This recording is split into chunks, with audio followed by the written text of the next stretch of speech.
Guys আজকে সকালে ঘুম থেকে ওঠার পর আমার সাথে এটা কি হলো। আজকে ঘুম থেকে উঠে ব্রাশটা কোনো রকম করে বেরিয়ে পড়লাম ডিউটি। আর ডিউটিতে গিয়ে আমি কি করছি চলো তোমরা দেখবে। कल क्यों तुम सो गए थे? ये ज्यादा क्लियर था।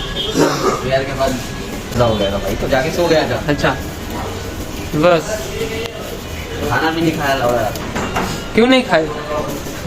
पता चलेगा तब ना कि खाना खाया है कि नहीं खाया मैंने, अच्छा पता ही नहीं था। अच्छा वो कल क्या सीन था भाई बताओ। गया फिर तो मालूम है, हाँ। गया पूरा तेजी में गया वो, ठीक? हाँ हाँ और तेजी में गया, हाँ। मैं तो देखते ही रह गया, हाँ। क्या हो गया उसको? मैं भी तो देखा था। हाँ, ऐसे गया सिर्फ जाके ऐसे बस और नहीं बस उस बात में कुछ पता नहीं क्या हुआ नहीं।